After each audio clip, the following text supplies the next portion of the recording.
وہ lengthy topic ہے، اس سے ریلیٹڈ اور بھی بہت سارے ٹاپک ہیں، لیکن اس کا میں تھوڑا سا یہاں پہ آپ اس کو نشاندہی کر دوں کہ اس میں بھی تقریباً 8 پوائنٹ، اس حدیث میں ہمارے پاس 6 ڈفرنٹ پوائنٹس ہیں، اس حدیث میں 8 پوائنٹس ہیں. ان 8 پوائنٹس میں جو چوتھا اور پانچواں پوائنٹ ہے وہ یہی بتا رہا ہے کہ پہلے ایک وبا آئے گی، ٹھیک ہے، وہ ایک ہلا کے رکھ دے گی پوری دنیا کو، اس کے بعد پھر یہ دوبارہ شدت سے آئے گی اور اس کا دورانیہ لمبا ہو جائے گا. یعنی فرسٹ فیز اور سیکنڈ فیز کی بات ہو رہی ہے اس وبا کی، ٹھیک ہے، first wave and second wave of corona جس کی ہم بات کرتے ہیں. تو وہ بھی ہمیں پتہ چل جاتا ہے کہ یہ اسی دوری کی بات ہو رہی ہے. اس کو ہم انشاءاللہ جب ڈی کوڈ کریں گے تو آپ کے سامنے سارے معاملات انشاءاللہ تعالیٰ آ جائیں گے. ابھی ہم اس حدیث کے حوالے سے بات کر رہے ہیں. تو اس میں جو بکریوں کی طرح جو بکریوں میں پھیلتی ہے وبا اور بکریاں مرنے لگتی ہیں، تم میں بھی ایسی کی وبا شدت سے پھیل جائے گی. اس میں یہ ایک تیسرا پوائنٹ ہو گیا ہمارا. صحیح. اور اس کے بعد اگلا چوتھا پوائنٹ ہے اس میں چوتھے پوائنٹ میں ایک بڑی امپورٹنٹ چیز ہے. اچھا، یہ میں نے جو پیٹرن لیا وہ مسند احمد کی 2 حدیث سے لیا. اب صحیح بخاری میں بھی یہ حدیث ہے. صحیح بخاری میں جب یہ چوتھا پوائنٹ مینشن میں کر رہا ہوں، اس میں اللہ کے رسول صلی اللہ علیہ وسلم نے اس کو باقاعدہ طور پہ عربوں سے ریلیٹ کیا. صحیح. اس میں اللہ کے رسول صلی اللہ علیہ وسلم نے فرمایا کہ عربوں میں فتنہ پھیل جائے گا اور تمام عرب اس کی لپیٹ میں آ جائیں گے. اب یہ چیز بڑی امپورٹنٹ ہے کیونکہ عربوں کی تباہی، عربوں کی ہلاکت والی بے تحاشا حدیث ہمارے پاس موجود ہیں. انشاءاللہ تعالی ہم اس کو کریں گے ون بائی ون، ہم اس کو انشاءاللہ تعالی ہم اس کو ریکارڈ کریں گے. لیکن یہاں پر یہ بات ہمیں مل گئی کہ عربوں کی فتنے کی یہاں بات ہو رہی ہے اور یہ کورونا کے ساتھ یہ معاملہ ہے. یہ پیٹرن جو بیٹھ رہا ہے کرونا ہوگا، کرونا کے بعد یہ عربوں والی تباہی والا معاملہ شروع ہو جائیں گے. جس طرح بھی ہم دیکھ رہے ہیں کہ یہ عرب جو ہے باری باری یہ جو اسرائیل کے ساتھ جو تعلقات اپنے بہتر کر رہے ہیں اور جو ہے ان کی طرف جو ہے نا جھکاؤ ہوتا جا رہا ہے. انشاءاللہ ہم اس کو آگے بات کرتے ہیں. لیکن یہاں پہ اللہ کے رسول نے باقاعدہ طور پہ مینشن کیا کہ یہ عربوں میں فتنہ جو ہے پھیلے گا اور عرب پورے کے پورے عرب اس کی لپیٹ میں آ جائیں گے. اور یہاں پر میں ایک نقطہ جوڑنا چاہوں گا. پچھلے ایپیسوڈ میں ہم نے کچھ حدیث شیئر کی تھی حضرت امام مہدی کے حوالے سے. وہاں میں یہاں میں اس نقطے کے ساتھ یہ جوڑنا چاہوں گا تاکہ یہ ہم شامل کر لیں یہ بات کہ یہ جو معاملہ ہے نا عربوں کے فتنہ پھیلنے والا، یہ دور میچ ہو رہا ہے حضرت امام مہدی کے ظہور ہونے کے ساتھ. اس کو ہم ڈیکوڈ کرتے ہیں، ملاتے ہیں. ان حدیث کو جو ہم نے پچھلے ایپیسوڈ میں کور کی تھی، مسند احمد میں تھی، صحیح بخاری میں تھی اور مستدرک الحاکم میں، کتاب الفتن و ملاحم میں. یہ تینوں صحیح حدیث ہیں، ٹھیک ہے. اس کا ہم نے کمبائن کیا، اس کی کنکلوژن نکالی، اس کا مفہوم میں بیان کرتا ہوں آپ کے آگے. قرب قیامت، ایک خلیفہ کی موت کے بعد انتشار ہوگا، یعنی کہ اختلاف ہوگا. ابھی ہم نے ڈسکشن کر لی تھی کہ خلیفہ کون ہوگا. انتشار کا ہم نے 3 شہزادوں والی بات ڈیکوڈ کر لی تھی. وہ بھی حالات حاضرہ کے ساتھ بالکل میچ کر رہا ہے کہ ایک ہی خاندان کا 7واں خلیفہ مرنے کے بعد یہ 3 شہزادوں میں جو لڑائی ہونی ہے، یہ سارا کچھ. اور اسی وقت یہ صحیح حدیث کی کہہ رہی ہے کہ قرب قیامت خلیفہ کی موت کے بعد اختلاف ہوگا اور اس اختلاف کے بعد حضرت امام مہدی کے ہاتھ پر بیعت کی جائے گی. ٹھیک ہے.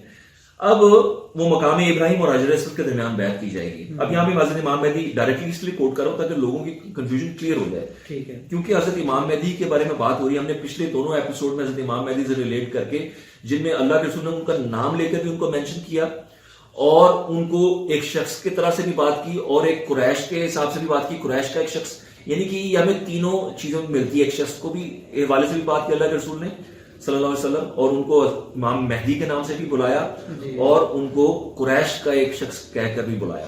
تو یہ بات ایک ہی شخص کی ہو رہی ہے کیونکہ اس میں لشکر آئے گا، مقام بیدا میں دھنسایا جائے گا اور امام مہدی وہ لوگوں میں عدل قائم کریں گے، مال تقسیم کریں گے. یہ ساری باتیں ایک ہی شخص کی ہو رہی ہیں. کنکلوژن جب ہم نکالتے ہیں تو اس بات پر پہنچ جاتے ہیں. تو حضرت امام مہدی کے ہاتھ پر بیعت ہوگی اور ان کے خلاف ایک لشکر بھیجا جائے گا جو مقام بیدا پر دھنسا دیا جائے گا. اور اس وقت کے عربوں کی تباہی اور ہلاکت کا کچھ مت پوچھو. یہ بات ساتھ ایڈ ہوتی ہے. مطلب جو ہی وہ واقعہ ہوتا ہے تو اس کے بعد تباہی مکمل طور پہ شروع ہو جائے گی. یہ سب سے بڑی نشانی ہوگی. عربوں کی تباہی سٹارٹ ہو گئی ہے. ٹھیک ہے. اب ہم یہاں پر دیکھیں کہ عربوں کی تباہی سے مراد کیا ہے. ہم تھوڑا سا اس معاملے کو تھوڑا سا کوشش کرتے ہیں سمجھنے کی. ٹھیک ہے. اب دیکھیں 1948 میں اسرائیل بنتا ہے. اس کے بعد ایک سٹانس تھا مسلمانوں کا. مسلمانوں کو لیڈ عربوں نے کیا ہمیشہ. یہ جو آٹومن امپائر جب ٹوٹی ہے اس کے بعد سے عرب ہی بیسیکلی لیڈر بن کے سامنے آئے. عربوں کو حرمین شریفین ان کے کنٹرول میں رہا. تو وہی بیسیکلی ایک کلیئر سٹانس رکھتے تھے اور انہوں نے بڑا واضح ایک سٹانس رکھا اسرائیل کے خلاف، فلسطینیوں کے حق میں. اب ہم دیکھتے ہیں کہ جیسے جیسے وقت گزرتا گیا ہمارا جھکاؤ جو ہے نا وہ ہم مغربی قوتوں کی طرف زیادہ جاتا گیا، عربوں کا، عربوں کے حوالے سے بات کر رہا ہوں، کیونکہ نبی پاک صلی اللہ علیہ وسلم نے عربوں کی ہی فتنے کی بات کی، عجم، کیونکہ نبی پاک صلی اللہ علیہ وسلم نے جب عربوں کو ڈیفائن کیا تو عربوں کو ہی ڈیفائن کیا، جب عجم کی بات کی تو عجمی کی بات کی، دیکھنے ہم جب روم کی بات کرتے ہیں روم کی بات ہوتی ہے حدیث میں، خراسان کی بات ہوتی ہے خراسان کی بات ہوتی ہے، ایران کی بات ہوتی ہے ایران کی ہوتی ہے، موالی والی حدیث ہمارے سامنے جو پچھلے ایپیسوڈ میں کوٹ کی کہ وہ جب بڑی بڑی جنگیں شروع ہونے لگیں گی، یہ بھی ہم اگلے ایپیسوڈ میں بات کریں گے، بیت المقدس کی آبادی، مدینہ کی ویرانی اور ملحمۃ الکبریٰ کا آغاز، یعنی کہ وہ بڑی بڑی جنگوں والی بات، وہ بھی سارا ٹائم پیریڈ میچ ہو رہا ہے اس کے ساتھ۔ تو اس وقت کے حوالے سے وہ صحیح حدیث جو ہم نے کوٹ کی تھی کہ موالی اٹھیں گے، موالی وہ مشرق والی جو لشکر ہے، مشرق میں ہم دیکھیں افغانستان والا ایریا بنتا ہے خراسان کا، وہیں پر جو ہے افغانی جو مجاہدین ہیں انہوں نے ایک بڑا غلبہ پایا، بڑی اللہ تعالیٰ نے ان کو فتوحات دی پوری دنیا کی جو ہے نا نیٹو افواج کے خلاف۔ تو یہ وہ قوم ہے جو اٹھی ہے، بے شک یہ اس میں پاکستان کا رول ہے، اس میں کوئی شک نہیں ہے، وہ ہم ایک ساتھ ہیں، بیسیکلی خراسان کے علاقہ میں پاکستان میں آ جاتا ہے، افغانستان کا جو لوگوں کی یہ ایک میں کنفیوژن کلیئر کر دوں، افغانستان نے جو لڑائی لڑی ہے ٹھیک ہے، وہ الحمدللہ ہمارے جو پاکستان کا اس میں ایک رول ہے، ہمارے بھی ایک جو خفیہ طاقتیں ہماری ہیں ان کا ایک رول ہے، اور وہ ساتھ جڑی ہیں افغانی مجاہدین کے، تبھی وہ ہمارے لیے بڑا سافٹ کارنر رکھتے ہیں اور ہم ان کے لیے رکھتے ہیں۔ تو ہم ایک جان ہیں، یہ افغانی مجاہدین اور یہ پاکستان کی وہ جو خفیہ طاقتیں جو ہیں، اب ان سے آپ کوئی بھی مراد لے لیں، وہ ہم زیادہ ڈیٹیل میں نہیں جائیں گے اس میں، وہ اب یہ اشارہ ہماری طرف ہے کہ ایک قوم اٹھے گی جو عربوں سے بہتر سوار ہوگا۔ اب یہاں پہ اللہ کے رسول نے ہمیں کمپیئر کیا عربوں کے ساتھ، ٹھیک ہے، اب یہاں پر ایسا نہیں ہے، کچھ لوگ سمجھتے ہیں کہ عربوں سے مراد پوری مسلم امت ہے، ایسی بات نہیں ہے۔ عربوں کو جب اللہ کے رسول نے ڈیفائن کیا تو وہ عربوں ہی کی بات ہو رہی ہے، وہ عجم کی بات نہیں ہو رہی ہے، کیونکہ عجم کو زیادہ ڈیفائن کیا اللہ کے رسول نے، ہمیں بے تحاشا اس کے ایگزامپل صحیح حدیث سے مل جاتی ہے۔ تو یہاں پر جب عربوں کی فتنے کی بات ہو رہی ہے تو میں اپنے موضوع کی طرف آتا ہوں واپس، تو عربوں کو ہم سمجھتے ہیں کہ انہوں نے ہوا کیا، اب یہ آپ دیکھ لیں جھکاؤ ان کا مغربی قوتوں کی طرف گیا، امریکہ کی طرف، اسرائیل کی طرف، یعنی کہ ان سے یہ جو ہے نا امپریس ہونا شروع ہو گئے زیادہ، انفیریٹی کمپلیکس لے لیں، آپ دنیا کی محبت لے لیں، وہ چمک دمک لے لیں، عیاشیاں لے لیں، جو کچھ بھی آپ لے لیں، ان کا جھکاؤ صرف ہوا اسلام سے یہ دور ہوتے گئے، اور یہ آہستہ آہستہ گریجولی ہوا، اور یہ کروایا گیا۔ اسرائیل کا پلان تھا، یہودیوں کا پلان تھا، انہوں نے اپنا تھرڈ ٹیمپل بنانا ہے، انہوں نے مسلمانوں کو کمزور کرنا ہے، یہ ساری پلاننگ انہوں نے 9/11 ہوتا ہے، 9/11 کے بعد جو لیٹر لکھا گیا سعودی عرب کی طرف سے، وہ لیٹر آپ پڑھیں گے آپ کو اتنی تکلیف ہوگی، وہ لیٹر پڑھ کے مجھے تو بہت تکلیف ہوئی، یعنی کہ سنے تھے محاورے خون کے آنسو رونے والے، وہ لٹرلی وہ انسان جو ہے نا اس فیلنگ میں چلا جاتا ہے جب انسان خون کے آنسو رونے والی بات کو سمجھ جاتا ہے کہ اس کا بات کا مفہوم کیا ہے، مطلب کیا ہے۔